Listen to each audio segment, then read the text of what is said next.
Hey friends, welcome back to the channel. आज हम battle for हादिद इस फिल्म के बारे में बात करने जा रहे हैं, जो कि 2007 में रिलीज हुई थी। तो देखते हैं फिल्म की कहानी क्या है। जगह है इराक और तारीख है 18 नवंबर 2005। फिल्म के पहले ही सीन में हम दो आर्म्ड गाड़ियों को देखते हैं जो बहुत ही रफ्तार में गुजर रही है। उनमें बैठे हुए अमेरिकी सोल्जर गाना सुन रहे हैं, हंसी मजाक कर रहे हैं, एंजॉय कर रहे हैं। कुछ ही देर बाद वो हदीथा नाम के शहर में पहुंच जाते हैं और गाड़ी से उतरकर पैदल रोड पर गश्त लगाने लगते हैं। यहाँ कुछ वक्त पहले 29 इराकी पुलिस अधिकारियों को विद्रोहियों ने खुलेआम फुटबॉल स्टेडियम में मार डाला था। तभी दूसरी तरफ दो औरतें अपने घर में होने वाले जश्न के लिए खरीदारी कर रही थी। उनमें से एक का नाम होता है हीबा। वही कुछ ही दूर बाजू में एक इंग्लिश टीचर को भी विद्रोहियों ने मार डाला था, जिसे देखने के लिए आम लोगों की भीड़ इकट्ठा हो गई थी। उसी भीड़ से निकलकर एक इराकी अपने घर लौटता है। इसका नाम है अहमद।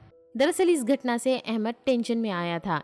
इराक के हालात बहुत ही नाजुक हो चुके थे। न्यूज में सिर्फ विद्रोहियों द्वारा किए गए हादसों की जानकारी दी जा रही थी। अमेरिकी राष्ट्रपति न्यूज में लोकतंत्र और शांति बनाए रखने का दावा कर रहे थे। दूसरी तरफ गश्त लगाते हुए अमेरिकी सोल्जर एक दुकान में आ जाते हैं। वहां से वो कुछ डीवीडी खरीदते हैं। इस दुकान पे जो लड़का इनको डीवीडी बेचता है वो इन सोल्जर्स से काफी मिलनसार बातें करता है। तभी इस लड़के को लेने के लिए वहां गाड़ी लेकर उसके साथी आ जाते हैं। उनमें अहमद भी होता है। तो वो लड़का अपने साथियों के साथ गाड़ी में बैठकर वहां से निकल जाता है।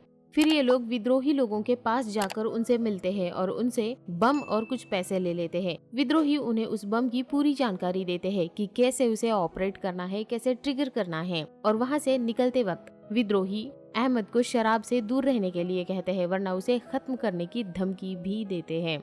दूसरी तरफ गश्त लगाने वाले अमेरिकी सोल्जर्स पहले मारे गए अपने साथियों के वीडियो देखते हैं और बहुत ही इमोशनल हो जाते हैं। अनजाने में इन सभी अमेरिकी सोल्जर्स के दिल में यहाँ के लोगों के खिलाफ गुस्सा पैदा हो जाता है। फिर कॉर्पोरल रामिरेज और कॉर्पोरल मार्कस को हाईवे पे कुछ संदिग्ध जगहों पे जाकर चेक करने के ऑर्डर्स दिए जाते हैं। फिर ये दोनों भी अपनी टीम के साथ गश्त पे चले जाते हैं। दूसरी तरफ हाईवे पे से हिबा अपने घर लौट रही थी। ठीक उसके पीछे अहमद और उसके साथियों की गाड़ी है। इन्हें आगे एक अमेरिकन चेक पोस्ट मिलता है। यहाँ अमेरिकन सोल्जर हर गाड़ी की तलाशी ले रहे होते हैं। तभी फिर कॉर्पोरल रामिरेज और कॉर्पोरल मार्कस की टीम भी इसी चेक पोस्ट पे पहुंच जाते हैं। वो हिबा और उसके साथी औरतों की तलाशी लेते हैं और हिबा के जाने के बाद अहमद की गाड़ी की और उसके साथियों की तलाशी ली जाती है। लेकिन तलाशी में अमेरिकन सोल्जर्स को कोई भी हथियार या बम नहीं मिलता और अहमद और उसके साथी यहाँ से बच निकलने में कामयाब हो जाते हैं। उधर हिबा अपने घर पर पहुंचकर अपने परिवार के बच्चों के साथ वक्त बिताती है। हिबा का पति उसे बहुत प्यार करता है और कुछ ही देर बाद कॉर्पोरल रामिरेज और कॉर्पोरल मार्कस की टीम अपने मिलिट्री बेस में लौट जाते हैं। फिर कॉर्पोरल रामिरेज अपने एक साथी को अपने पैर के जख्म दिखाता है और बताता है कि वो अपने पैर को इन जख्मों की वजह से हमेशा के लिए खो सकता था। फिर दोपहर में सभी अमेरिकी सोल्जर एक्सरसाइज करते हैं। उन्हें इस तरह से ट्रेनिंग दी जा रही है मानो ये सोल्जर्स मशीन है। सामने दुश्मनों के रूप में औरतें, बच्चे होने के बावजूद भी जज्बातों पे किस तरीके से काबू पाना है, ये सब उनको सिखाया जा रहा है। दूसरी तरफ तकरीबन दोपहर के 1:30 बजे अहमद और उसके साथी हिबा के घर के सामने रोड पे रुकते हैं और रास्ते के किनारे गड्ढा करके उनमें बम को गाड़ देते हैं। इनको बम गाड़ते हुए हिबा के घर के कुछ बच्चे देख लेते हैं। वो जाकर बड़े बुजुर्गों से इस बारे में जानकारी देते हैं और ये सब हिबा और उसका पति देख लेते हैं। और फिर हिबा का पति अपने पिता को जाकर इसकी जानकारी देता है। तब तक अहमद और उसका साथी बाजू के घर में जबरदस्ती घुसते हैं और उस घर के लोगों को घर से बाहर निकालते हैं और फिर छत पे जाकर अमेरिकन सोल्जर्स का इंतजार करने लगते हैं। पर ये सब पता होने के बावजूद भी हिबा और उसके परिवार वाले घर में होने वाले जश्न की तैयारियों में जोरों शोरों से जुट जाते हैं। दूसरी तरफ अमेरिकन मिलिट्री बेस में लगभग 5:30 बजे कॉर्पोरल रामिरेज को कुछ जगह से छापा मारकर तलाशी लेने के ऑर्डर्स दिए जाते हैं। दरअसल उन जगहों पे विद्रोही होने की इन्हें सूचना मिली थी। फिर कॉर्पोरल रामिरेज अपनी टीम लेकर उन जगहों की तरफ निकल पड़ते हैं और उस जगह पर पहुंचकर उस जगह की तलाशी लेने लगते हैं। लेकिन इन्हें वहां कोई भी विद्रोही नहीं मिलता।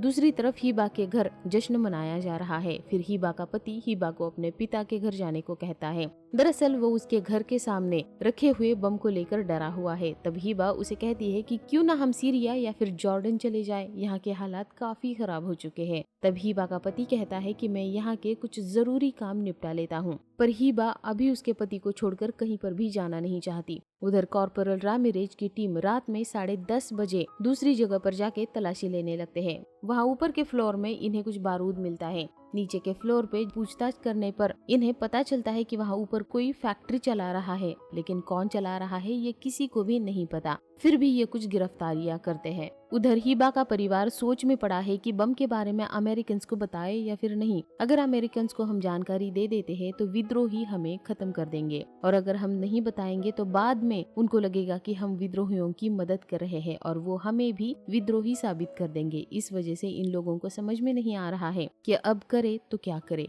देर रात में कॉर्पोरल रामिरेज की टीम हीबा के घर के सामने पहुंचती है, लेकिन वो बम जहां पर रखा हुआ है उस रोड के दूसरी तरफ से आते हैं और फिर ये लोग अपने मिलिट्री बेस में पकड़े हुए बंदियों से पूछताछ करते हैं। अहमद और उसका साथी सही वक्त और अमेरिकन का इंतजार करते करते अब थक गए थे। मरीन हेडक्वार्टर रामाडी इराक, यहाँ से अमेरिकन सोल्जर ड्रोन की मदद से हर जगह पर नजर रखते हैं और इन्हें कोई भी संदिग्ध इंसान दिखता है तो ये उसे बम से उड़ा देते हैं। यहाँ तक कि रोड पर कोई फावड़ा लेकर भी अगर दिखता है तो उसे भी मार दिया जाता है। सुबह 19 नवंबर को कॉर्पोरल रामिरेज अपने सुपीरियर ऑफिसर को बताता है कि उसे रात में नींद नहीं आ रही है। बुरे सपनों से और लड़ाई की यादों से वो परेशान हो गया है और मैं किसी डॉक्टर से मिलना चाहता हूँ, लेकिन उसका ऑफिसर उसे इस बात की इजाजत नहीं देता। ड्यूटी खत्म होने के बाद डॉक्टर से मिलने को कहता है। फिर तकरीबन सुबह 6:30 बजे कॉर्पोरल रामिरेज अपनी टीम को लेकर चेक पोस्ट की तरफ निकल पड़ता है और हीबा के घर के नजदीक पहुंचता है तो उन्हें आता हुआ देखकर अहमद और उसका साथी तैयार हो जाते हैं। ये लोग कैमरा से वीडियो रिकॉर्डिंग करने लगते हैं और कॉर्पोरल रामिरेज की टीम की गाड़ियां बम के नजदीक आती हैं। तो ये लोग वहाँ से गुजरते हुए एक गाड़ी को रास्ते के साइड में रोकते हैं। तभी अहमद बम को ट्रिगर करके ब्लास्ट कर देता है। गाड़ी के ब्लास्ट होते ही अहमद और उसका साथी बिल्डिंग से नीचे उतरते हैं। टीम के दूसरी गाड़ियों से भी सभी सोल्जर्स उतरते हैं और ब्लास्ट हुई गाड़ी की तरफ भाग के आते हैं। तभी अहमद और उसका साथी इन पर गोलियां चलाते हैं। जवाब में अमेरिकन भी अहमद पे गोलियां चलाते हैं, लेकिन अहमद और उसका साथी यहाँ से बचकर निकलने में कामयाब हो जाते हैं। इस हादसे में एक अमेरिकन सोल्जर मारा जाता है और 2 बहुत बुरी तरह से घायल हो जाते हैं और इन तीनों की बुरी हालत देखकर कॉर्पोरल रामिरेज और सभी अमेरिकन सोल्जर को बहुत गुस्सा आता है। फिर ये लोग उन्होंने जो गाड़ी रुकवाई थी उनमें बैठे हुए सभी इराकी लोगों को गाड़ी से उतारते हैं और पूछते हैं कि बम किसने ब्लास्ट किया, लेकिन उन इराकी लोगों से कोई भी जवाब नहीं मिलता। पर गुस्से में कॉर्पोरल रामिरेज उन सभी को गोली मारकर सभी को खत्म कर देता है। ये देखकर हीबा के घर से एक आदमी भी इन पर गोलियां चलाता है। जवाब में ये सोल्जर भी उस आदमी पर गोलियां चलाता है और अमेरिकन हेडक्वार्टर से भी उस बिल्डिंग को कब्जे में लेने के ऑर्डर्स मिल जाते हैं। तो सभी अमेरिकन सोल्जर बिल्डिंग के अंदर घुस जाते हैं और हीबा के पति के माता पिता को गोली मारकर खत्म कर देते हैं। इनके सामने जो भी आया है उसे ये लोग गोली मारकर खत्म करने लगते हैं। हीबा और उसका पति चुप जाते हैं। अमेरिकन सोल्जर जैसे पागल हो गए थे। वो बच्चे, बूढ़े, औरतें, जो भी उनके सामने आ रहा था उन सभी को खत्म करे जा रहे थे। अमेरिकी सोल्जर्स का वहशीपन दूर से अहमद और उसका साथी देख पा रहा था। बिल्डिंग में अब आग लग चुकी थी तो धुएं की वजह से अब सांस लेना भी मुश्किल हो रहा था। तो हीबा और उसका पति बाहर निकलते हैं तो देखते हैं कि इनके घर वालों में लगभग सभी लोग मारे जा चुके हैं। तो ये लोग बहुत दुखी हो जाते हैं। हीबा का पति डर कर बिल्डिंग के बाहर निकलता है तो अमेरिकन सोल्जर उसे भी गोलियां मारकर खत्म कर देते हैं। अमेरिकन सोल्जर उसे इस तरह से मार रहे हैं मानो किसी जानवर का शिकार कर रहे हैं और कुछ ही देर में अमेरिकी हेलीकॉप्टर मदद के लिए यहाँ पहुँच जाता है। तो ये लोग घायलों को हेलीकॉप्टर में बिठा देते हैं और फिर घायलों को लेकर हेलीकॉप्टर वहां से चला जाता है। घायल सोल्जर अपने परिवारों को याद करने लगते हैं। कुछ ही देर बाद हीबा अपने पति को ढूंढते हुए बाहर आती है और उसे मरा हुआ देखकर उसे लिपट कर रोने लग जाती है। तो वहां से दूर हटने के लिए उसे अमेरिकन सोल्जर कहते हैं। तब हीबा गुस्से में कॉर्पोरल रामिरेज को अपने हाथों से मारकर फिर से अपने पति को लिपट कर रोने लगती है और अब कॉर्पोरल रामिरेज को भी एहसास होता है कि उससे गलती हुई है। हीबा का पति बेकसूर था जिसे इन लोगों ने मार डाला।